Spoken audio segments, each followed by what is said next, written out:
terhormat Bapak Rektor, Direktur Pasca Sarjana, teman-teman Pasca Sarjana semester 4 yang sedang getol-getolnya puyeng-puyengnya nyusun tesis bersama saya, dan teman-teman semester 2 dan 1 yang getol-getolnya untuk mencari ilmu atau jenjang S2, dan yang kami hormati rekan-rekan yang hadir yang non mahasiswa S2. Saya kira saya tidak mau perkenalan lagi bahwa tentang saya. Yang jelas dari seluruh perjalanan saya tambah sedikit bahwa setelah kenal di dunia pendidikan, juga bergaul di dunia politik, waktu itu pengurus Perda Bangsa Jawa Timur bersama leadingnya Mas Nafrawi dan Mas Muhaimin dan lain-lain. Kemudian di Purwokerto, direktur beberapa PT tentang penanganan perumahan, dunia guru sudah lama, dunia kepolisian, bergaul dengan polisi, kehakiman, kejaksaan, pengacara, sampai pada narapidana, terjun langsung di dalamnya berbulan-bulan. Kemudian masuk ke link dunia profesor dan Pak Ustadz Kiai, keliling hampir 10 Jawa, setahun keliling di masjid-masjid, mulai itu sekedar penelitian sampai ke Malaysia. Tahun 96 juga pengamatan sekaligus ngurusi yayasan, pengamatan tentang karakter perilaku TKI di Malaysia. Saudara, yang jelas tema ini menurut pemahaman saya untuk menyongsong tahun 2025 Indonesia, menurut paham saya, mau nggak mau lembaga pendidikan harus ada perubahan yang sangat semi total di dalam rangka menata cara-cara pembelajaran dan lain-lain. Menurut paham saya, kalau memang Indonesia ingin memimpin dunia internasional, yang terkenal umat Islam paling besar di dunia dan lamongan paling besar lembaga Islam di dunia. Waktu itu ketepatan saya ketemu petugas dari PDB orang Jepang di Malang, bahwa Lamongan itu lembaga Islamnya paling besar di dunia yang tercantum di PBB UNICEF.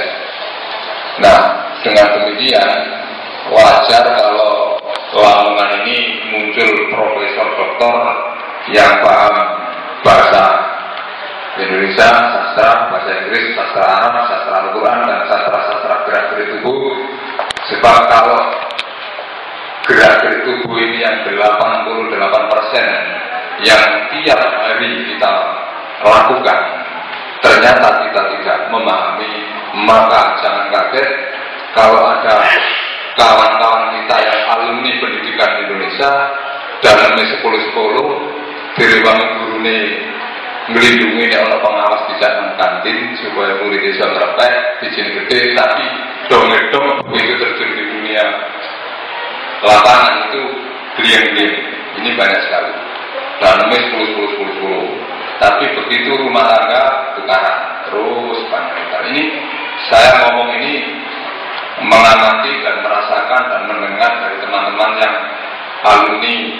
Menurut hari-hari ini kalau UNER, Unipro, UI kan dianggap alumni yang sudah bagus, tapi begitu terjun di masyarakat itu kadang-kadang hampir sama dengan alumni mana-mana gitu ya. Artinya ternyata ada pola-pola yang kurang pas yang perlu dirubah sedikit. Kemudian untuk karir ini kalau kita siapapun menurut pemahaman pengamatan ini nanti ilmiah atau tidak terserah saudara-saudara dinilai sendiri, nanti ada makalah ulang ini perlu disenarkan silakan monggo. Orang kerja itu di politik, jadi bupati, presiden, menteri, dan gubernur yang saya kenal ketika di Jakarta, mantan pejabat, orang triliunan macam-macam.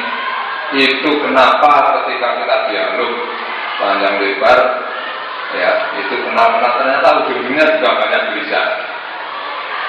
Ada kemarin dari dewan, seorang dewan, kita ngomong-ngomong, Anda ternyata nggak cocok dari dewan sebenarnya, tapi mungkin disuruh-suruh orang banyak, kesempatan punya uang, akhirnya ikut sugesti wong akeh, padahal bakat minat kecerdasan tunggalnya tidak di situ, akhirnya dari dewan nggak berbagi, merasa kurang bahagia tapi dilakoni.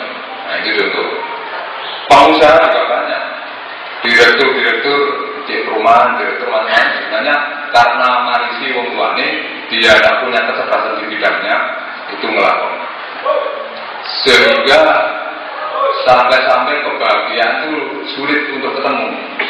Sing ketemu itu proses itu nggodak itu dok. Sulit-sulit sampai tua, habis kontrak di dunia. Hanya itu. Nah, orang yang kerja yang tidak sesuai dengan kecerdasan potensi otak dan minat bakatnya itu sama saja dengan orang motong jeruk mbak benduk tapi nggak kegeri mbak lain tapi kegeri ngomong ini yo iso jebol tapi yo nah itu rasanya itu orang kerja cek dari guru neka asli bakatnya ngulang TK asli bakatnya walaupun disertifikasi pengen itu lulus tumbuk-tumbuk bayarannya tapi tidak merasakan tiap menit kebahagiaan. Termasuk tadi malam saya ngomong sama Pak Rektor sini Mas Abel, karena itu ciri itu omongan saya ya, waktu di Alia sampai tak mau tak suruh saya ini banding kalau kesian Mas Abel.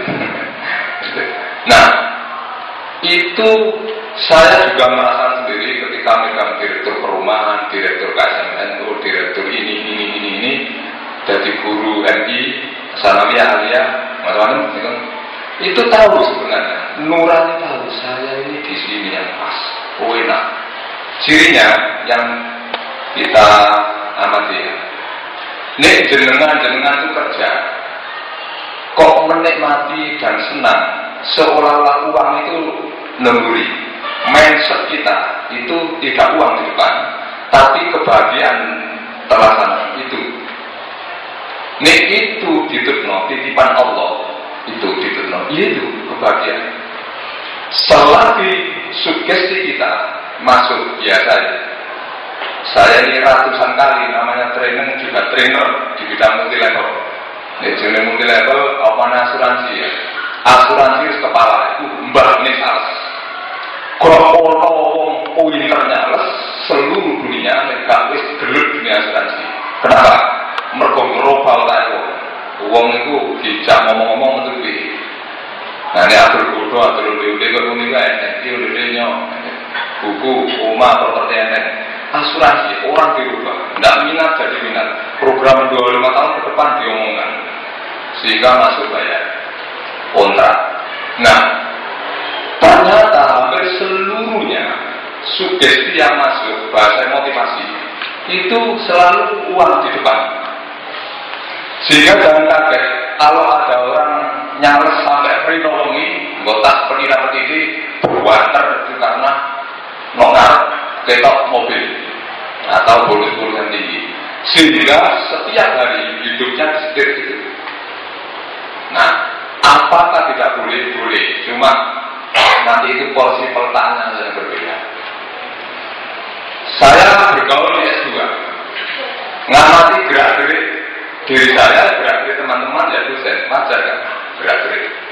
Itu bisa dilihat orang kuliah yang enjoy bahagia waktu kuliah dan sedih dalam perkuliahan, atau dosen yang enjoy mendosen seolah-olah dibayar itu senang bahagia, itu kelihatan. Untuk tak buka. Termasuk seorang bupati, kemarin saya mengikuti seminar itu di Amerika. Ya kalau kita sebutkan omongannya Bu Kartika ya, selaku ketua Komisi C Jawa Timur, itu mengamati bupati se-Jawa Timur ketika pertemuan. Menurut aurah kata Bu Kartika, hampir separuh bupati tidak aurahnya di situ. Mungkin terpaksa jadi bupati di Gunung macam-macam. Nah ini contoh saja.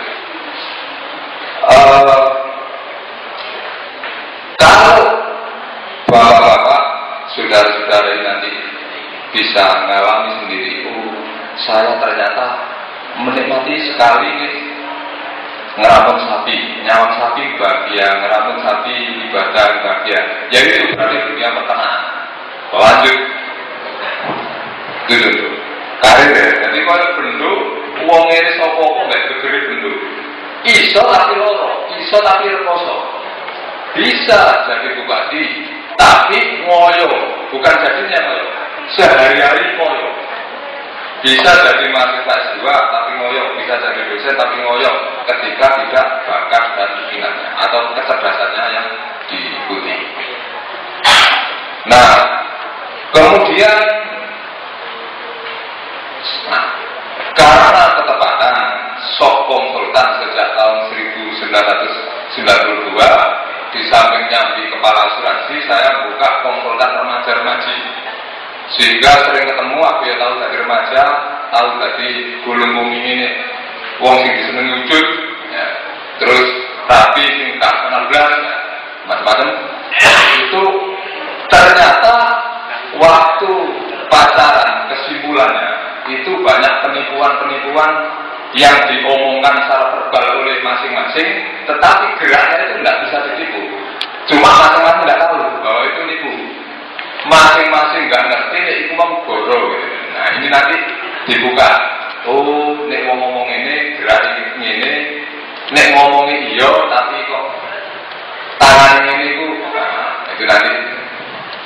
Jadi tujuan saya ini sebenarnya sasarannya ini area S2, ini rata-rata wis di penduyu rata-rata itu gak sepiro. Ya. Tapi nek gawe mantu kan perlu. Ya, gawe mantu dari kayak aku tuh anakku wis gede telu, gawe mantu ya. Sing Joko ini S2 hukum di Joko, Desi yang ngerti itu anak saya. Dia orang sing di perawan ya. Oh, S1 saya pernah gitu. Perawan lagi diadap IAIN ya. Orang lagi wis gede tapi saya sanawiyah repot ya. Duit dhuwur anaknya ya Pak. Iki ndelek mantu perlu. Bahasa gerak-gerik yang mau ngelamaran ya diberangkat. Misalnya ini. S2 apa ini? Kulo seneng nang sampean teman S2. Kayak yo kulo nginep sama sampean seminggu gelem, seminggu mantu. Misalnya. Tapi saya tahu. Oh iya gerak. Karena otak limbi, namanya otak limbi yang bertugas untuk mengatur emosi itu tidak sama dengan otak korteks aparat sebelah kiri. Jadi otak itu tergantung ilmuannya. Kalau mengikuti ilmuwan A, otak dibagi dua, kanan dan kiri. Kalau mengikuti ilmu 1B ada 3, kanan, kiri dan tengah. Ada lagi ilmuwan lagi 5, kanan, kiri, tengah, kiri bawah, kiri kanan bawah. Wih, apa dari penemu nih? Pokoknya penemu predosal nyantuno bisa no nggak ketemu ya gitu. Gak ibu mati. Ini perlu kita akan menemukan otak dibagi 9 ya begitu. Nah, muncul dari Indonesia. Nah, otak limbi itu rodok jujur dibanding dengan otak korteks kiri kanan thinking. Thinking itu satu-satunya andalan bahwa makhluk Allah yang paling sempurna dibanding kudus, kewan-kewan, malaikat, dibanding jin, dibanding